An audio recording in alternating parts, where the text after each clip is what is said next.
Welcome to the Tech Ranch, live and local here on Super Talk 1270. The latest gadgets, online security, websites and apps, social media, and so much more. How can technology help you? Let's find out. It's time for the Tech Ranch on Super Talk 1270. From our studios in beautiful Mandan, North Dakota, along the mighty Missouri River, here is your guru of geek, Marlo Anderson. So are you tired of going into a store and seeing all that new technology and knowing that yours is already out of date? Oh, yeah. Yeah. What can you do with those boxes of old tablets, cell phones, MP3 players, and all that other stuff we got laying around? Today we're going to discuss how to repurpose your old tech or how to recycle it properly. We're also going to go over some of the current tech news if we have some time. And later in the show, Miss Metaverse Katie Aquino will be joining in the conversation as well. At the control panel, Mr. Producer Extraordinaire, Jim Walsh. Now I got this tune humming through my head. Yeah, you kind of got it going through my head, too. Wrap your trouble in dreams. Dream your troubles away. Dream your troubles away. Yeah, that's the voice I was listening for earlier. Yeah, that's the great. Orland song. That's great, yeah. Just remember the sunset, whatever. So, have you ever noticed, not to get into stuff, but I always type a few show notes, and I always have you as producer extraordinaire. And you'd think after almost, how long have you and I been doing this show together? 2 years plus now? A couple of years. Okay. You would think that I would know how to spell extraordinaire after all this time. But I'm so used to the autocorrect. At the end, I know that. Oh, yeah, okay. That I type it in, and I just assume that it's going to correct me every time, and every time it does. Uh-huh. So I'm getting lazy is what I'm saying. Yeah. Because I could learn how to spell it, but because I can get it close now. And I wonder how many other people go through that now. I used to remember, I'm guessing 40, 50, 60 phone numbers and people's birthdays and all this other stuff. And because my devices and things take care of that for me now, I don't even pay any attention to that anymore. Years ago, I think it was Asimov who wrote a story about a future society where nobody knew any math because calculators did everything for everybody. Right. So were there calculators in school? I mean, when you were going to school, and they were just coming in when I was graduating. Scientific calculators? My senior year, we were just starting to get the. Remember the old Texas Instrument, the big calculators, like the TI-99 $100 or whatever it was. Oh yeah, really expensive. They were. Yeah, I think I spent $400 on my first one. Yeah. I had to work. I was working at a fast food restaurant, and I think it was over a month's worth of salary just to pay for my calculator. Well, I remember my senior year of high school is when they came in, and they came in like overnight. The beginning of the senior year, all the calculus kids were still using slide rules. Okay. By the end of the school year, it had all switched over. Sure. Slide rules went the way of, the buggy whip. So I wonder if anybody even carries a calculator in school anymore, or if it's just on your smart device and that's your calculator as well. Oh, yeah. I'm going to guess that's how it is now. Well, I've got one of those really nice ones at home that does long math. Okay. It's like a T30 something or other. Sure. I had to get it for one of my advanced math courses in college, and I love it. It's fantastic. Yeah, there's even the old technology. What you and I would consider I would consider a calculator kind of old technology. I mean, for somebody to actually buy one to use. I have one on my desk because it's a lot quicker than pulling it up on my computer and doing it that way, So there's practical uses for them yet, but you just don't see them around much anymore. Yeah. That's for sure. So, anyway, so we're talking about that a little bit today, and we're going to go through TVs first, and then we're going to get into, computers a little bit about how you can repurpose them. And then when Katie joins us, we're going to talk about smartphones. And there's a couple really cool things you can do to repurpose smartphones, including one that could potentially save your life. Oh. So I think, people need to stay tuned for that because this is actually a very, very cool use for old smartphones and things now. So I'm assuming you have an old TV or two laying around. We do. And have you thrown any away in recent years at all? Yes. About a couple of months ago when they had the last pickup for the garbage where you could leave stuff out like electronics and appliances. I think at that time we left out one of the old TVs. Generally, it's illegal to just throw a TV away. Yeah. There's some heavy metals and that type of thing in there that they don't want to go into this to the regular trash. Yeah. You know, and the same is true with computers and all of that stuff. Right. They want to have that set aside, you know, so that you're not throwing that into the general landfill. So just know that when you're, you know, so if you take a computer or TV out to the dump grounds, they're probably going to charge you for it too. So it's nice to take advantage of those free pickups when they do that. I know we have at our shop, we have an electronics disposal trash can or whatever you want to call it in the back. So so you have that going on as well. So you know, so there are ways that you can get rid of those things. But so, what do you use your old television yet, or? Not really. I mean, we have 2 TVs now, one for the bedroom, one for the living room. The one in the living room is a flat widescreen. I actually won it as a door prize at a company Christmas party, not cool. here, but my previous job. Okay. And we've had that for about 7 or 8 years now, and that's great. Yeah. So have you ever fired up an old TV just to look at it, or have you seen one recently? You're sure. Oh, my goodness, the picture is still pretty good on these things, you know. Sometimes it is. You know, it is. And, you know, if you maybe have a couple extra bedrooms in your house or something that you maybe want to use that TV again for, there's a couple ways you can do that. Right. You can actually get a Roku and throw that on there, and the Roku will actually, you know, bring in about a couple thousand internet channels, and you can watch pretty much anything you want to on there. Excellent. So you know, we talk about the Roku a lot on here, generally for new TVs, but you can go get that $50 version that's got the composite, that's right. I always get composite and component turnaround, but the composite, the little yellow jack that you would plug into your TV. Yeah, I do that with words. Composition and constipation. I don't know. That's a whole nother issue, Jim. Yeah. But yeah, you can do that with your Roku. You know, there's a couple other devices out there now, too. You can actually get an Android box as well. So if you like to run Android, you can actually plug that into your TV, your old TV, if it's got the little composite output on it. And basically, you got yourself kind of a cool little maybe internet browsing thing that you could do on your TV for little. I mean, these boxes cost $30, $40, $50. They're not real expensive. Of course, if you want to take a phone call or something on it too, because it is actually an Android, you can actually set it up to do that, or do some Skyping with an old TV or something like that. You know, the other thing that I've always wanted to do, and I'm going to do that this summer, is take one of my old TVs and put it in the garage. Put a Roku on it, and then if I want to watch a ball game or something out there, you know, you don't have to invest a lot of money to repurpose these things. And if you're only going to use them occasionally anyway, why not you know, spend $30, $40, $50 instead of throwing it away? Because you would go out and spend a few hundred or more to get a new TV for that occasional use. Just use what you got around the house. Yeah. Make it work. So I used to give a lot of that stuff away when I had old PCs. Sure. I had an old PC that somebody gave to me that didn't work worth a hill of beans. Okay. It was a very, very early model. I mean, we're talking MS-DOS, barely. Right. And I finally I played with it a little bit, and I lost interest, so I gave it away. I gave it to some radio engineer I knew. Okay. And he tinkers with that kind of stuff. So somewhere in this guy's office in Wilmington, Delaware, is a big corner full of all of my old electronic junk. You know, and a lot of people nowadays don't know what to do with their old computers and things either. You know, and we're gonna.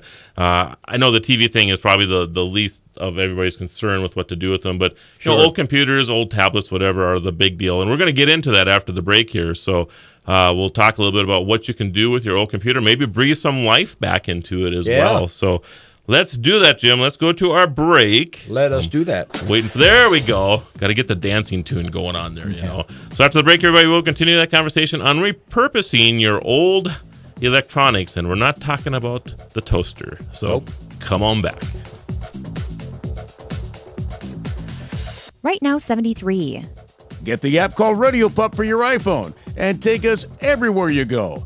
Bismarck and Mandan's own Super Talk 1270. Follow the Guru of Geek at Facebook.com/The Tech Ranch or Twitter at Guru of Geek or TheTechRanch.com. Here again is your Guru of Geek, Marlo Anderson. And we want to thank all the listeners across the country and around the world that join us on the Tech Podcast Network. If it's Tech, it's here. We're also on Blueberry Network. I appreciate all the people who join us there. Of course, we're also on our own app, Radio Pup. which I was using over the weekend again. So I just gave Radio the geezer Pup. some of our old equipment from in the back of the building. Did he even know what it was about? He didn't even know what it was about. It's older than he is. That's how old it is. My computer's constipated. Well, at least maybe he'll No, figure it it's out. not never mind. Never mind. We'll talk to him later. That's right. And we're talking about repurposing old stuff today. And Yeah. basically not talking about repurposing the tech geezer, but Maybe we should. maybe but we not. should, yeah. He didn't hear that. No, he didn't hear that. So, basically, we were talking about repurposing TVs a little bit ago, and there are options to get your old TV back up and used again if you want to. A lot of people, of course, don't want to go through that, and I understand that. It's the same with old computer monitors as well. You have that scenario where it just takes up so much space on your desktop, and having that flat screen, whether you have it on your desk or you're hanging it on a wall now, is just really, really great. And you can hardly give away the old TVs and the old computer monitors anymore, but there are uses for them if you want to use it. So next up, we want to talk a little bit about computers and what to do with your old computer. And one of the big things is that when you buy a new computer, or maybe you're forced to do that or whatever, you're like, what do I do with this old thing? Do I throw it away? Is there something I can do with it? And of course, there's some things you can do with it.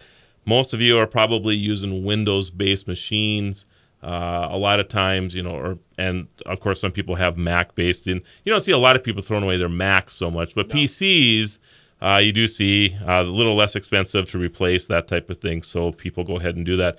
But, the first thing you can do is, if you're not against maybe learning a different operating system, I was talking to Nick over at Awesome 2 this morning, and he suggested that a person could move to Linux or whatever you like to call it. And there's a version called LXLE that looks and feels like Windows.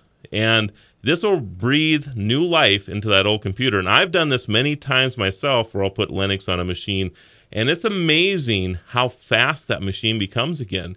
It's like a brand new machine, Jim. It's just crazy how quickly it is. Have you ever used Linux before? I know of it. I've never used it. Okay. I would know the first thing about it. Okay, so you've used Windows. Have you used Mac before? Oh, yes. Okay. So Linux, it has its own, it is its own operating system. A lot of Fortune 500 companies, of course, use Linux for their servers. And you're starting to see Linux become a little more popular here and there in different types of industries. But there is a big following of people who use Linux. And, of course, it's free. You can download, at least most versions are free. You can download them, install the operating system. And the incredible thing about Linux is that most of the software is free as well. It's all open source. Yay. And, so if you need, to write a letter, to browse the internet, these type of things. Maybe you need a kid's computer. One of the things I have a lot, we have a lot of our grandchildren that come over, and they always want to be on my computer. Of course. So I've actually set up a Linux machine downstairs that they can play with, and I don't care. They can pound on the keyboard if they want to, like the 2-year-old. Well, I guess he's 3 now. But he goes over there and bangs on it, watches movies on it. Sure. He loves it. Absolutely loves it. Play some games on it. So that's what I've done with some of the old computers that we have around. That's excellent. That's great. Yeah, it really is. So, and again, it's not something maybe that you need to have on all the time, but you never know. Other options for old computers might be like a NAS, which is a network area storage device. Okay. So you could plug in a couple terabyte hard drive into the thing and share it as you could use it as a media server to serve movies throughout the house. If you have going back to the Roku or Chrome, if you have Google Chromecast, on your TV, you can store movies on that hard drive and serve them to your TVs across. Instead of using DVDs or Blu-rays, now you can actually have them on a hard drive and serve them wirelessly to these devices with an old machine. So a lot of cool things you can do with them. So do you have an old machine you've ever gotten rid of besides the one that you gave to the I have an old before? laptop at home, an old, what was the, it was a Japanese model. I'm trying to remember, I can't even remember what the brand was. Okay. It started with an S. Okay. So that narrows it down somewhat. Yeah, so maybe a Sony Samsung, or Sanyo. Yeah. Oh, there's a Sony. A lot of Sonys out there. Okay. Sure. Well, I remember I had it. It was the kind with the little I call it the little nipple cursor. Oh, right yeah, in the middle yeah. of the I remember keyboard. those, yeah. Yeah, absolutely. and you kind of noodle it around there. I got really good at that. Really? Adept at it, yeah. I never was very good at that thing. But that was my old workhorse for years and years. Sure. I bought it in 1999, and I used it until just about 4 or 5 years ago. Okay. And I still have it sitting around the house somewhere. I always wondered if I should try to soup it up and see if I could put it to some kind of use. I don't know. You know, I would highly recommend putting a Linux version on there. They call them flavors, you know. So there's mint, there's peppermint. Yeah. I mean, those are sub flavors, but there's all kinds of versions of Linux out there. And I don't know what the capacity is. I'm sure it's nowhere near what you can get today. sure, but you know, if you just need like an internet browsing machine or something Yeah. that you can, you know, throw a letter together on or something like that, Yeah. that's all you need.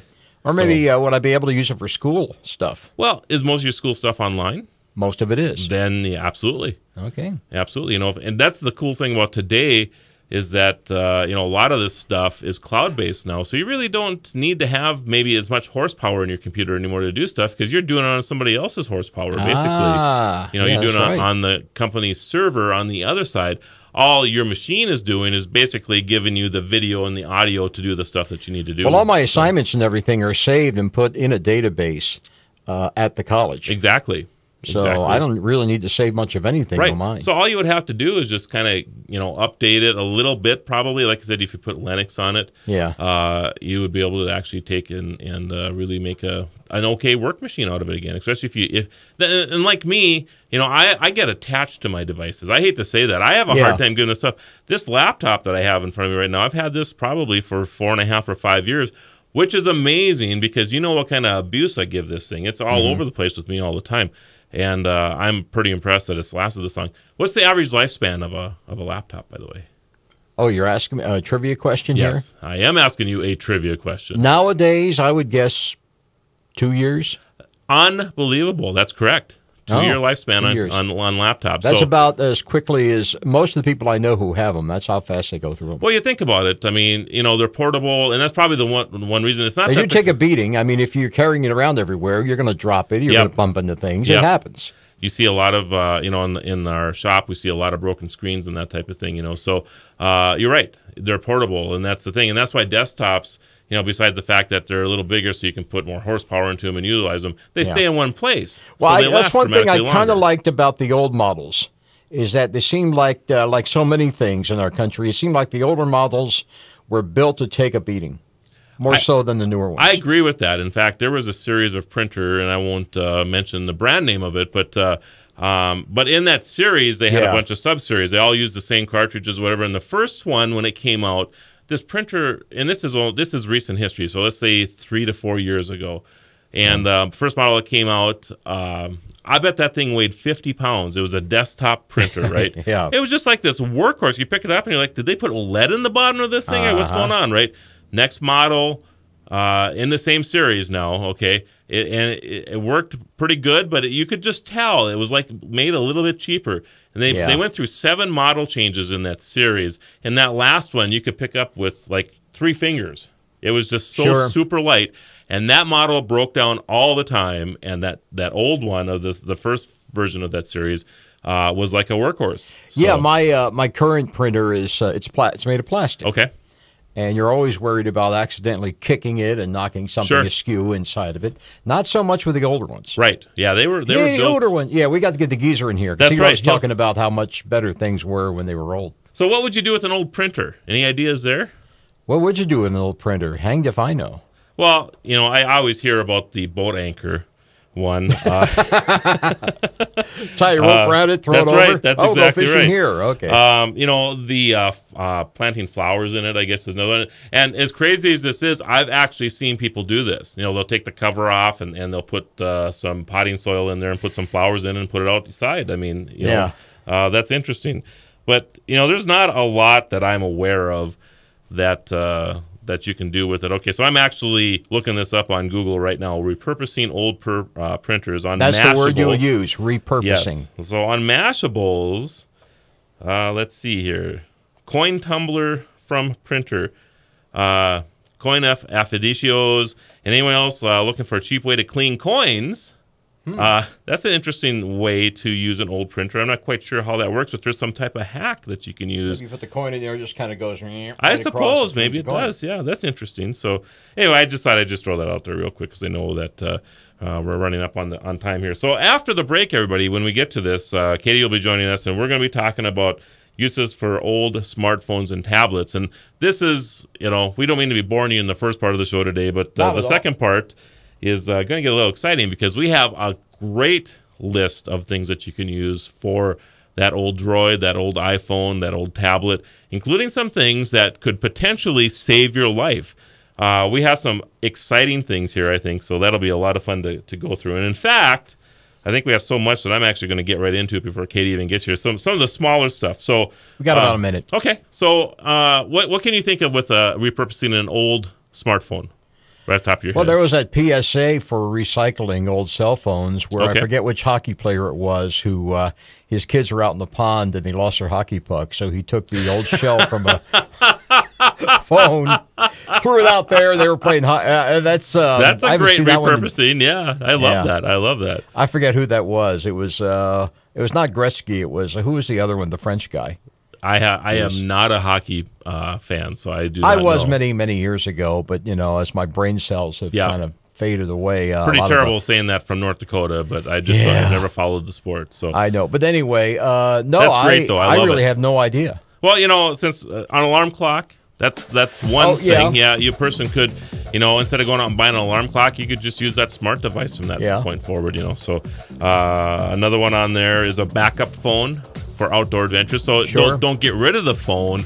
Just have it so that you can switch it out so that if you're going to go fishing or something like that, if you accidentally do drop it in the lake, no big deal. You got to back up. That's right. All right, everybody, after the break, Miss Metaverse Katie Aquino will be joining us, so come on back. Right now, 73. Sean Hannity, weekdays at 2, only on Super Talk 1270. We're back to the Tech Ranch. Stream this program now at supertalk1270.com. Here is your guru of geek, Marlo Anderson. And on the phone, joining us from around the New York area, Miss Metaverse Katie Aquino. How you doing, Katie? I'm doing well, Marlo. How you doing? Doing fine as well. And today we are talking about repurposing old tech. And Jim and I were having kind of a casual conversation about what you can do with your old TVs. Lemieux, that's who it was. Mario Lemieux. Why am I thinking of Le Pew? No, you're thinking of Pepe Le Pew. different. He played for a different team. I think he played for Toronto, the Maple Leafs. Pepe Le Pew. No, there was a PSA that ran on TV for a couple of years, late at night, where these kids were playing hockey, and they lost their puck. So Mario Lemieux was standing there, and so he took an old cell phone, took the shell off the cell phone, and they used that as their hockey puck. That is hilarious. And it went into a whole thing about proper recycling of your cell phone. Gotcha. Okay. So because we were just having the conversation about computers and TVs, do you have anything that you want to throw into that mix right now, Katie? Yeah, well, there's a lot of great things that people are creating using old tech, and it's really funny. I mean, I'm sure you guys already discussed how people are turning old monitors into like cat beds and a lot of things like a fish tank. I actually saw, I used to have the old iMac G3, and online it was really cute. Someone actually used a 3-gallon fish tank, and they put it inside this old iMac G3, and it lights up and everything. Actually, it's really cool. But there's a lot of great things you could do with repurposing old tech. And I think a couple of my favorites here are one guy actually hacked a VHS player, so it became a toaster. That's clever. That I would like to see. Yeah, that would be cool, actually, yeah. Yeah, and another guy actually turned an old scanner into a table saw. Well, that's interesting. Yeah, it's a little scary, actually. Imagine that. You give a scanner. Oh, can I go scan something? Oh, it's a table saw. Yeah, exactly. And, there's actually a guy on YouTube who goes by Lifehacker. And back in 2010, he made an instructional video showing people how you could turn an old MacBook or a netbook into a touchscreen tablet, which is pretty neat. That saves you money, and also you're not throwing away that laptop. So did you watch that, and is it a pretty easy process to do? Yes, it actually is. I mean, basically, you're just buying the touchscreen capability, and then you just have to use some software to connect it all together. Okay. So, but yeah, there's a lot of great instructional videos online. Another great website is Instructables.com. Yes. It's a lot of great stuff on there, too. And, and another thing, too, which I thought was really cool, toys. You know, when we think of old tech, right, a lot of us, you know, as adults, we think about, you know, our scanners, our smartphones, or we think of old computers, but we always look over toys as tech. That's right? true. Yep. And there's a lot of really neat things that people are doing using Arduino, which for those of you who don't know what Arduino is, Arduino, it's an open source computer hardware and software company, and makers, meaning the maker community, people who are embracing the DIY culture today of using circuits and software and hardware to repurpose things or create their own things for tech. And what's great is that people are using Arduino to turn one thing into another, and it's great. So one person actually turned an old piano toy, like an old piano keyboard toy, into a MIDI keyboard. Oh, that's cool. Awesome. Right? Yeah, that is pretty cool. Yeah. Definitely. Yeah, there's a lot of cool things you can do with Arduinos, and I agree with you. I was trying to think of that website last night. I was a little tired, but Instructables, a great place to go if you're thinking about, maybe looking for ideas on how to repurpose things. So I love Instructables. Definitely. So this is going to be my challenge to you today, Katie.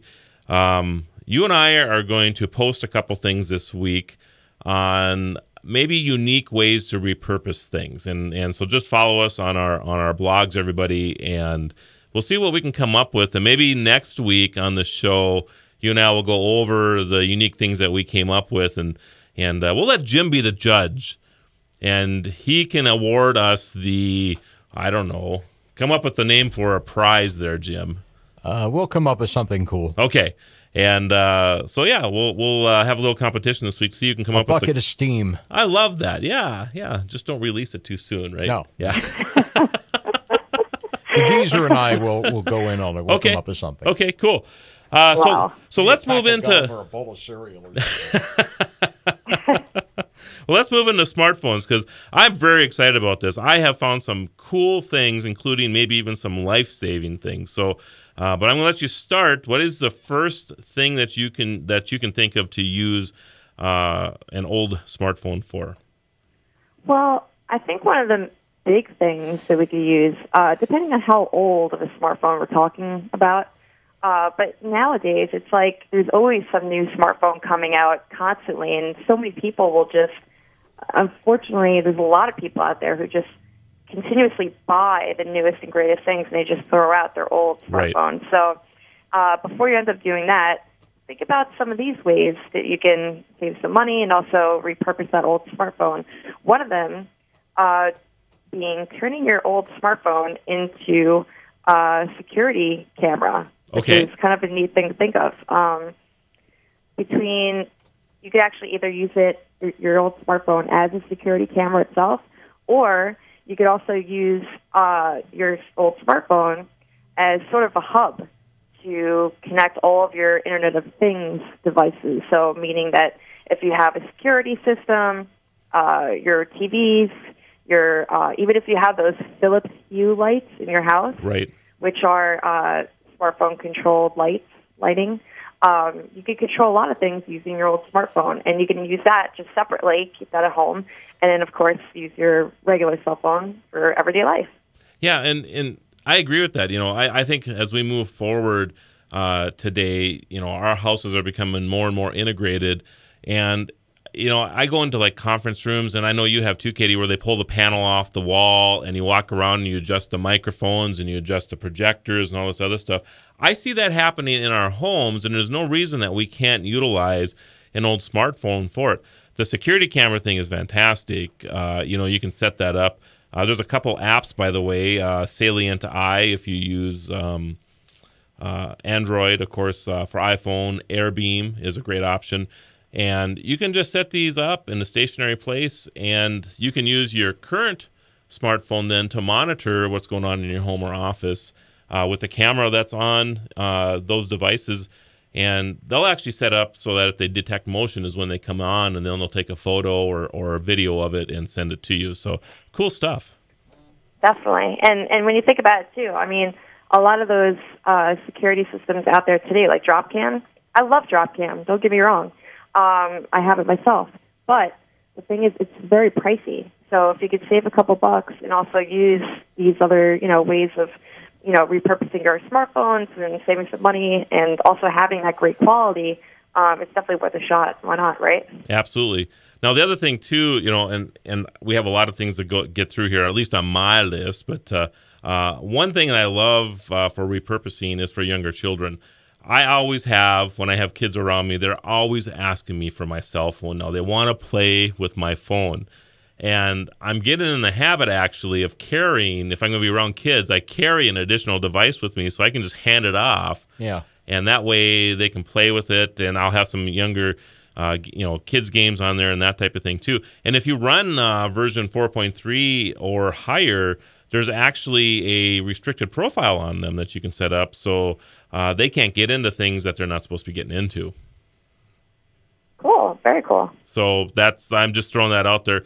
And I think especially, maybe us guys so much don't have, I have a computer bag with me most of the time, which is my man purse, I guess. But Jim likes that. Merge. Yeah.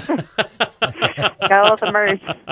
But, especially for women, though, I mean, they usually are carrying a purse to have an extra device in their purse or whatever that they can hand off to kids so that they're not pestering them all the time about borrowing their cell phone. I think is a cool deal. So, all right, Katie, you're up next. What's your next thing on the list? Oh, yes. Well, before we move on, I definitely agree with you because it happens a lot as a mom. Kids always try to take your cell phone away from you. So having that old phone with a lot of neat things on it, like apps or things just for your kids, is definitely a great idea. Yep. Okay, so this one is one of my favorites. You could turn your old smartphone into a heads-up display in your car. So when you're driving, you can have an app. There's a lot of apps you could download now.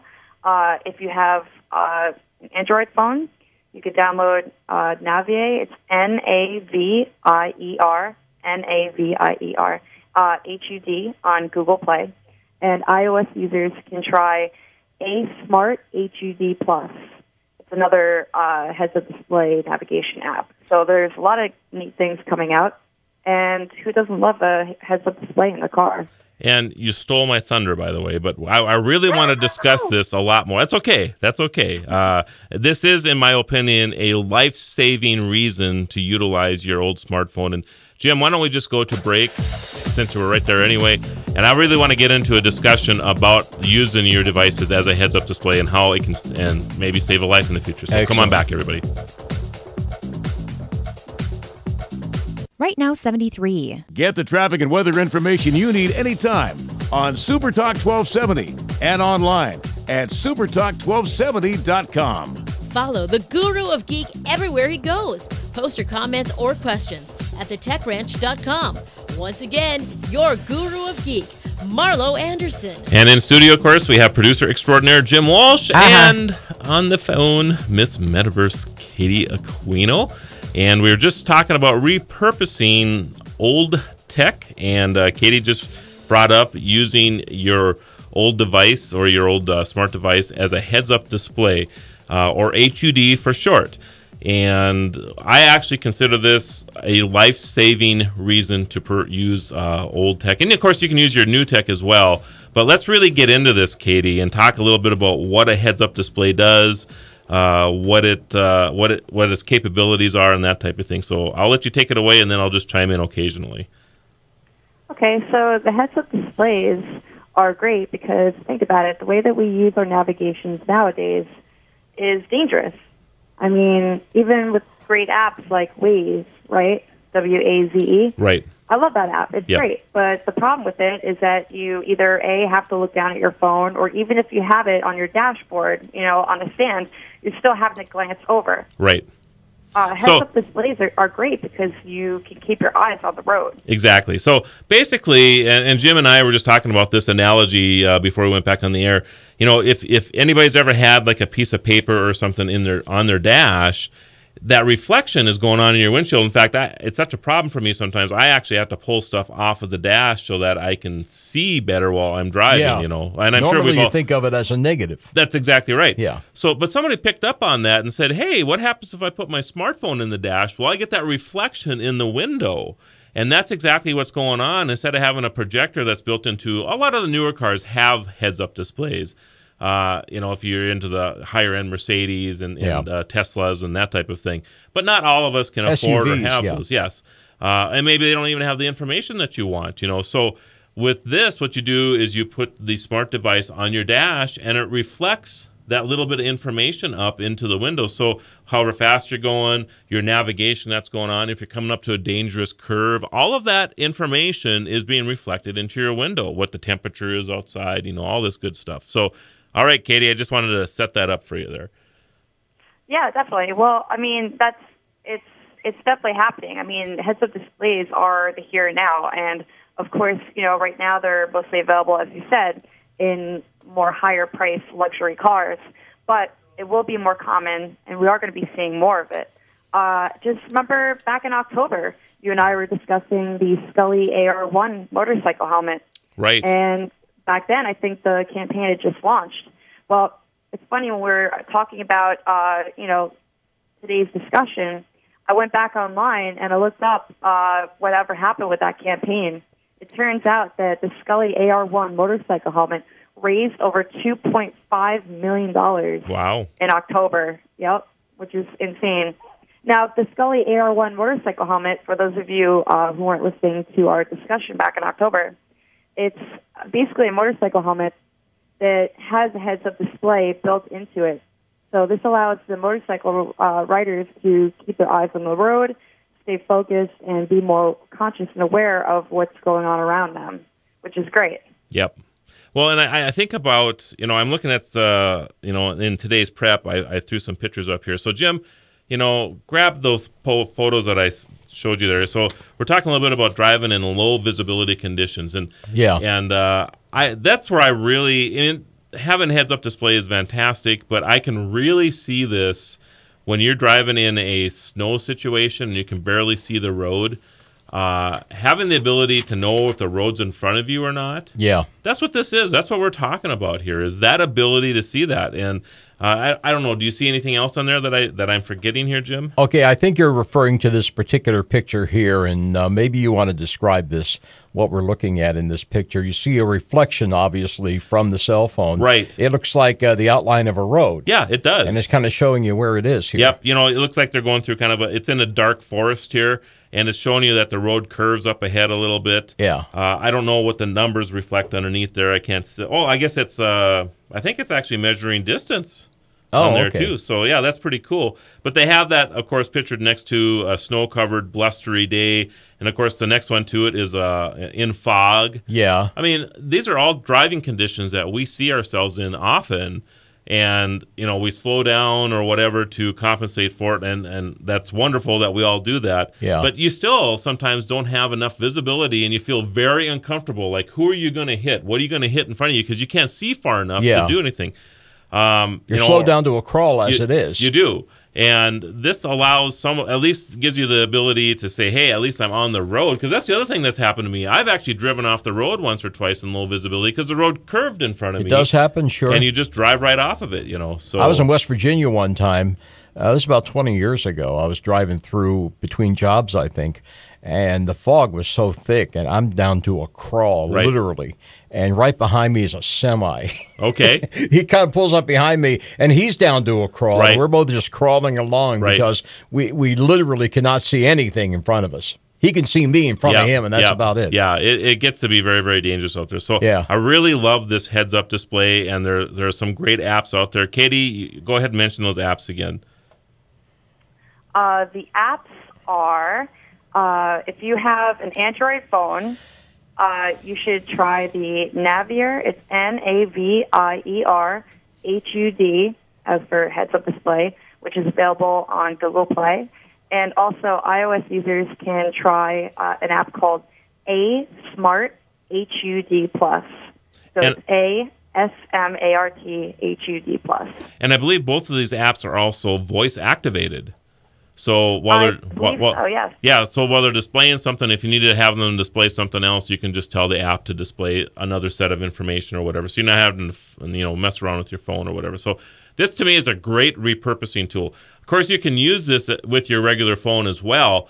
But if you get a phone call or if you need to use somebody else needs to use that device or whatever, you wouldn't have that. So I think this is a great way to make a dedicated heads-up display for your car. It's just fantastic. Definitely. All right, Katie, next one that you got on your list. Let me see. It's starting to get a little trickier. That was like my main big one right there. What about baby monitors? What about what? I'm sorry? Baby monitors. Baby monitors. That's funny. I did have that one next to my list. Okay. It's true. I mean, I guess I kind of considered that part of the security system. Okay. But yes, it's great because baby monitors are really expensive, and a lot of the systems are, well, it's kind of hard finding the right system. So when you're trying to find like the right baby monitor, you could end up spending hundreds of dollars trying to find the right monitor that works for you and your family. So I think that repurposing your old smartphone as a baby monitor is really great to do. And you can download an app that will turn your phone easily into a baby monitor where you can access it from the web or other smartphones as well, which is great. I'm just looking over the Cloud Baby Monitor for your iOS. So you can monitor, of course, your baby. It's got a security cam built into it, so you can monitor by video or audio, of course. And it has live streaming video footage that if you want to watch. Has two-way audio transmission, so you can actually talk to your baby through this. Also has music playback. So if you want to play a lullaby or something like that, these are actually it's pretty cool. And then Dormy for Android, and that's both of these apps I believe are $7. So right, and what's great too is that a lot of baby monitors today only have a limited range. And what's great about using your smartphone is it's better security. That's true. There's been a lot of issues lately with security in baby monitors. Yep. And secondly, yes, you have unlimited range. So let's say if you're at your neighbor's house or, I don't know, let's just say, for some reason you need that extra range for your baby monitor, you'd be able to have it. Well, you think about it, there's nothing wrong. This would actually be a way that if you have a babysitter and you want to just make sure that the baby was put down at the right time or whatever, you could always check in. Exactly. So, yeah, there's some cool things about it, that's for sure. That's for sure. Anything else on your list at all? Let's see. Well, I think one really big thing I really want to talk about, too, is the whole problem with, garbage in the future. I mean, it's important for us to really start considering how important it is to actually start either, just find ways to either repurpose or recycle your old tech. Because there's actually a Pike Research report that said by 2025, will double the amount of e-waste, meaning that all of our gadgets will end up in a landfill instead of a recycling bin. And this report measured the increase in cubic feet from 676 million cubic feet today to 1.4 billion in 15 years. That's incredible. Well, and I think the reason that's happening is first of all, technology is changing so quickly that by the time you get your device, you don't think anything anymore of replacing it every 1 or 2 years. Jim and I were just talking a little bit earlier about that the average lifespan of a laptop now is 2 years. 2 years. Right. And one of the reasons for it is that people don't think much anymore about replacing the laptop because 10 years ago it cost $1,000 or $1,500 to do it. Now you can run up and pick up an okay laptop for $300. Yeah. So it's dramatically cheaper just to replace instead of repair. So people do tend to replace more instead. Right, and a big problem too is that a lot of the recycling, a lot of people don't have the education. They don't know how to properly recycle their tech. Right. And we don't have any of that education, and even our towns don't really tell us like the right ways. We have to go out of our own way and already have to know or want to be able to do it. And a lot of businesses are the ones that are doing most of the recycling today. That's exactly right. Only 26% of tech recycling happens in homes, which is crazy. I'm looking at. I'm on Pinterest right now, actually, which I'm never on Pinterest. Oh, I love it. So a person, if you really want to get crafty, maybe there's a few thousand ideas on Pinterest about doing something about that old printer, Jim. I'm thinking there's got to be some things we can do. And Katie, that's what we have to figure out. That's our contest now. We got to find out what the coolest thing is to repurpose for next week. All right. I'm going to start my pin board on Pinterest. All right. Thanks, Katie, for being on the show again. Thanks again, Jim. And to everybody, we'll see you next week, same time.